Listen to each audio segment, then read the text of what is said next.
नमस्कार, मैं शालिनी और आप देख रहे हैं नेक्स्ट 9 पॉलिटिकल बाइट। हरियाणा में लोकसभा चुनाव के बाद अब भारतीय जनता पार्टी आने वाले विधानसभा चुनावों की तैयारियों में जोरों शोरों से लगी हुई है। यहाँ पर नायाब सिंह सैनी की अगर बात की जाए तो वो लगातार जनता को एक के बाद एक नई सौगात देते दिखाई दे रहे हैं। यहाँ देखा गया कि नायाब सिंह सैनी यहाँ अयोध्या पहुंचे। उत्तर प्रदेश में उन्होंने सीएम योगी आदित्यनाथ से ये मांग की कि वो हरियाणा की जो जनता है उनको कहीं ना कहीं राम मंदिर की जो है दर्शन कराना चाह रही है। इसके लिए कई तरह की स्कीम निकालने की उन्होंने बात की। और यहाँ पर आज ये देखा गया कि नायाब सिंह सैनी ने अपनी जनता के जो लाभार्थी हैं उनको प्लॉट आवंटित कराने के लिए प्रमाण पत्र भी बांटे। अब ऐसे में जिस तरीके से भारतीय जनता पार्टी मेहनत करती दिखाई दे रही है हरियाणा में, क्योंकि लोकसभा चुनाव में यहाँ पर 5 सीटों का नुकसान हुआ है, जिसको देखते हुए अनिल विज ने भी यह बयान दे दिया है कि जो घायल शेर होते हैं वो काफी ज्यादा खुखार हो जाते हैं। तो ये बयान जो है ये दर्शाता है कि विधानसभा चुनाव में भारतीय जनता पार्टी एक बार फिर से उभरती हुई दिखाई देगी और जिस तरीके से लगातार वो जीत हासिल करती रही है, क्या आने वाले ये विधानसभा चुनाव है उसमें भी जीत हासिल करती दिखाई देगी। और यहाँ कांग्रेस में जो फूट पड़ती दिखाई दे रही है, उनके ही जो नेता हैं वो अब कांग्रेस का साथ छोड़ते दिखाई दे रहे हैं। तो क्या यहाँ पर कांग्रेस जो है वो हारती हुई दिखाई देगी? इस पूरे मुद्दे पर आज चर्चा करेंगे। मेरे साथ मेरी सहयोगी नाजमिन मौजूद है। नाजमिन, आपका बहुत बहुत स्वागत है। यहाँ पर हरियाणा की बात की जा रही है। यहाँ हरियाणा में देखा जा रहा है कि कांग्रेस जो है वो कहीं ना कहीं टूटती हुई दिखाई दे रही है। यहाँ पर अगर किरण चौधरी की अगर बात की जाए, श्रुति चौधरी की बात की जाए, तो वो इस्तीफा दे चुकी हैं और भारतीय जनता पार्टी में शामिल भी हो चुकी हैं। ऐसे में कुमारी सैलजा ने पहले देखा गया था कि उन्होंने भी समर्थन किया था यहाँ पर किरण चौधरी का और श्रुति चौधरी का। तो क्या अब कुमारी सैलजा भी कोई बड़ा फैसला लेती दिखाई दे सकती हैं और क्या वो भी कांग्रेस के खिलाफ जाती दिखाई देंगी और यहाँ भारतीय जनता पार्टी का समर्थन करेंगी और एक बार फिर कांग्रेस को बड़ा झटका लगेगा? क्या लगता है? देखिए, बिल्कुल अगर हम बात करें लोकसभा चुनाव की, तो जो लोकसभा चुनाव के परिणाम सामने आए थे इसमें कांग्रेस पार्टी बेहतर प्रदर्शन करती हुई नजर आई थी। भारतीय जनता पार्टी जहां 2019 में 10 सीटें जीतती हुई नजर आई थी, वहीं 5 सीटों पर इस बार सिमट कर रह जाती है। तो ऐसे में लोकसभा चुनाव के परिणाम अब विधानसभा चुनाव से पहले बिल्कुल विपरीत नजर आ रहे हैं। ऐसे में जहां कांग्रेस पार्टी लगातार दावा कर रही थी कि चलिए 5 सीटें तो हमारे खाते में आई, अब विधानसभा चुनाव में जीत हासिल करके वो अपनी सरकार बनाने में कामयाब हो जाएंगे। बार बार हरियाणा के पूर्व मुख्यमंत्री भूपेंद्र सिंह हुड्डा राज्यपाल से मुलाकात करते हुए नजर आते हैं। राज्यपाल से मुलाकात करने के बाद विधानसभा भंग करने की मांग करते हैं, राष्ट्रपति शासन लागू करने की मांग करते हैं। कहते हैं कि भारतीय जनता पार्टी विधायकों की खरीद फरोख्त कर रही, इसे रोकने के लिए विधानसभा भंग होना तो बेहद जरूरी है, सरकार पर लगाम लगाना बेहद जरूरी है। लेकिन देखा जाए तो स्थिति अब कांग्रेस पार्टी में दो फाड़ की बनती हुई दिखाई देती है, जहां ग्रुप नजर आता है। एक तरफ भूपेंद्र सिंह हुड्डा और उदय भान की बात करें, उनका यहाँ पर नजर आता है, तो दूसरी तरफ नजर आता है SRK ग्रुप का, जहां पर रणदीप सुरजेवाला, कुमारी सैलजा और किरण चौधरी का ग्रुप नजर आता है। तो इन दोनों गुटों में कहीं ना कहीं नाराजगी देखने को मिलती है, जहां भूपेंद्र सिंह हुड्डा को लेकर SRK ग्रुप का यह कहना है कि वो अपनी जागीर कांग्रेस पार्टी को समझते हैं।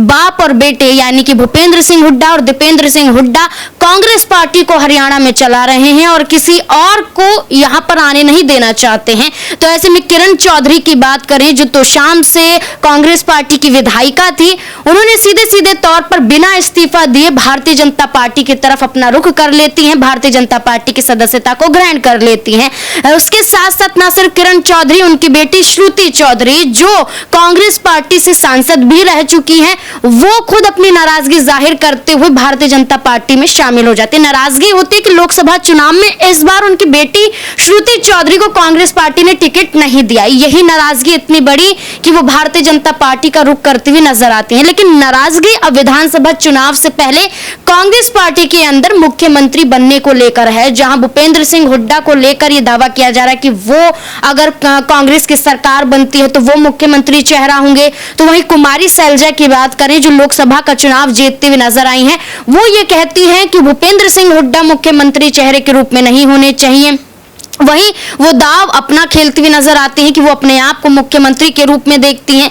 आरोप ये तक लगा देती हैं कि भूपेंद्र सिंह हुड्डा की वजह से तमाम और जो सीटें थी वो हारती हुई नजर आई हैं। ना सिर्फ वो 5 सीटों पर जीत हासिल करते बल्कि 5 से ज्यादा सीटें जीतते हुए नजर आते। कुमारी सैलजा का कहना था कि कम से कम 7 से 8 सीटें तो कांग्रेस पार्टी अपने खाते में करती, लेकिन भूपेंद्र सिंह हुड्डा के नेतृत्व की वजह से कांग्रेस पार्टी पिछड़ती हुई नजर आ रही है और आती है। अब ऐसे में ये कहा जा रहा है कुमारी सैलजा के जरिए कि आलाकमान के जरिए कोई बड़ा फैसला यहाँ पर लिया जाए, वरना जो दो फाड़ कांग्रेस पार्टी में बनी हुई है ये अंतरकल है कहीं ना कहीं विधानसभा चुनाव के दौरान भी झलक सकती है। और संकेत तो ये भी दिए जा रहे हैं कि किरण चौधरी, श्रुति चौधरी ही नहीं बल्कि कांग्रेस पार्टी के खेमे से कई दिग्गज और चेहरे भी कांग्रेस पार्टी को छोड़ते हुए नजर आ सकते हैं, जिसमें खुद कुमारी सैलजा का जिक्र किया जा रहा है कि वो भी कांग्रेस पार्टी को छोड़ सकती है। तो बड़ा झटका कांग्रेस पार्टी को लगेगा, इसलिए ये कहा जा रहा है कि भारतीय जनता पार्टी बेशक अल्पमत में नजर आ रही थी, लेकिन अब कांग्रेस पार्टी की स्थिति ये बन चुकी है कि वो अपनी पार्टी को बचाने के लिए एक बड़ा फैसला उन्हें लेना पड़ेगा, गुटबाजियों को खत्म करना पड़ेगा, वरना गुटबाजियों के जरिए ही कांग्रेस पार्टी हरियाणा में धराशायी होती हुई नजर आएगी। बिल्कुल, यहाँ पर कांग्रेस को कोई बड़ा फैसला तो लेना ही होगा, लेकिन नाज़मीन, जब किरण चौधरी ने इस्तीफा दिया था तो उसके बाद किरण चौधरी ये कहती दिखाई दी थी कि यहाँ कांग्रेस में केवल एक ही जो चेहरा है वही उभरता दिखाई दे रहा है, वही सारे निर्णय कर रहा है और किसी के फैसलों को यहाँ पर किसी भी प्रकार से अहमियत नहीं दी जा रही है। इसी कारण से मैंने कांग्रेस पार्टी से इस्तीफा दिया है और मैं भारतीय जनता पार्टी का समर्थन करती दिखाई दे रही हूँ, क्योंकि यहाँ पर उन्होंने ये कहा कि भारतीय जनता पार्टी की ओर से महिलाओं का सम्मान किया जाता है। तो जिस प्रकार से किरण चौधरी ने ये बड़ा दावा कर दिया कि भूपेंद्र सिंह हुड्डा हैं, वही केवल यहाँ पर कांग्रेस के सारे निर्णय लेते दिखाई दे रहे हैं और किसी भी सदस्य की यहाँ पर बात नहीं सुनी जा रही है। तो ऐसे में अगर भूपेंद्र सिंह हुड्डा इसी तरीके से कार्य करते रहे और जो बाकी जो सदस्य हैं उनकी अगर वो बात नहीं सुनते हैं, तो क्या यहाँ पर कांग्रेस को विधानसभा चुनाव में कोई बड़ा झटका लगता दिखाई दे सकता है? देखिए, अगर मैं बात करूं यहाँ पर भूपेंद्र सिंह हुड्डा की और बात करूं किरण चौधरी की, जो तकरार देखने को मिल रही है, इस तकरार के बीच में सवाल किरण चौधरी पर भी उठता है कि अगर आपको इस बार के लोकसभा चुनाव में आपकी बेटी को टिकट नहीं दिया तो आपने इतना बड़ा कदम उठा लिया कि कांग्रेस पार्टी को ही छोड़ने का फैसला कर लिया। आप ये तो देखिए कि 2019 में भी श्रुति चौधरी लोकसभा का चुनाव हारती हुई नजर आई थी, कांग्रेस पार्टी ने मौका दिया था। 2014 के चुनाव की बात करें उसमें भी श्रुति चौधरी चुनाव हारती हुई नजर आई थी। सिर्फ 2009 का चुनाव यहां पर श्रुति चौधरी ने जीता था, उसके आधार पर किरण चौधरी की नाराजगी बढ़ जाती है, भूपेंद्र सिंह हुड्डा पर आरोप लगा दिए जाते हैं। लेकिन एक बात मैं यहां पर इंडियन नेशनल लोक दल के अध्यक्ष अभय चौटाला की भी करना चाहूंगी कि उन्होंने जो खुलासा किया है वो खुलासा कहीं ना कहीं भूपेंद्र सिंह हुड्डा पर जायज भी नजर आता है। वो कहते हैं कि भूपेंद्र सिंह हुड्डा की वजह से ही पार्टी टूटती हुई नजर आई है और भूपेंद्र सिंह हुड्डा की पार्टी में कई ऐसे एमएलए मौजूद हैं जो विधानसभा चुनाव से पहले बड़ा खेल कर सकते हैं। वो कहते हैं कि विधानसभा के चुनाव से पहले तो कहते हैं कि हमारे पास बहुमत है, हमारे पास 45 विधायकों का समर्थन है, भारतीय जनता पार्टी 43 विधायकों पर सिमट कर रह जाती है। लेकिन जब राज्यसभा में चुनाव की बात आती है, आपको बता दीजिए जब रोहतक से चुनाव जीत जाते हैं दीपेंद्र सिंह हुड्डा के बेटे, तो ये सीट राज्यसभा की खाली हो जाती है क्योंकि वो राज्यसभा सांसद भी थे। अब ऐसे में वो सीट खाली हो जाती है तो उस पर चुनाव कराने के लिए भूपेंद्र सिंह हुड्डा कहते हैं कि हम चुनाव में भागीदारी लेंगे ही नहीं क्योंकि हमारे पास पूर्ण बहुमत है ही नहीं। तो ऐसे में राज्यसभा के चुनाव में आपके पास विधायकों का बहुमत नहीं है, लेकिन विधानसभा चुनाव से पहले विधायकों के बहुमत की बात आप करते हैं। तो अभय चौटाला ने कहा कि ये एक बड़ा गेम कहीं ना कहीं भूपेंद्र सिंह हुड्डा भी खेलते हुए नजर आ रहे हैं और कहीं ना कहीं भूपेंद्र सिंह हुड्डा की वजह से पार्टी टूटने की कगार पर पहुंच गई है। इसलिए बार बार ये हिदायत दी जा रही है कि भूपेंद्र सिंह हुड्डा के नेतृत्व को कहीं ना कहीं हटाया जाए, पार्टी दो फाड़ में ना बटे, जबकि एक ही कांग्रेस पार्टी बनती हुई नजर आए तो मजबूती के साथ कहीं ना कहीं चुनाव जीता भी जा सकता है।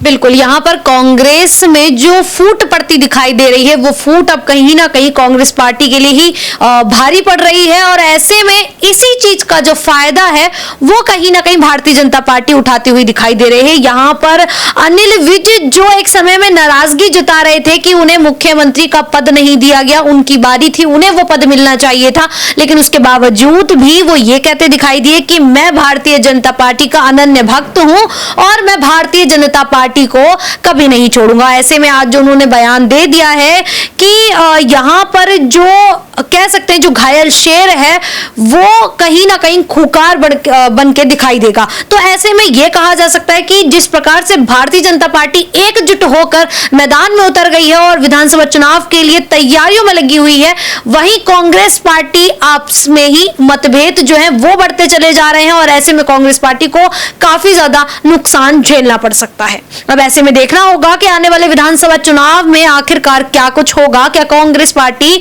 अपनी जो आपसी मतभेद हैं इनको सुलझाती हुई दिखाई देगी और जनता के मन में अपने लिए सही जो जगह है वो बनाती दिखाई देगी भी या नहीं, या एक बार फिर से भारतीय जनता पार्टी जीत हासिल करती दिखाई देगी। फिलहाल के लिए इतना ही। इसी प्रकार की देश दुनिया से जुड़ी खबरों के लिए देखते रहिए नेक्स्ट 9 पॉलिटिकल बाइट।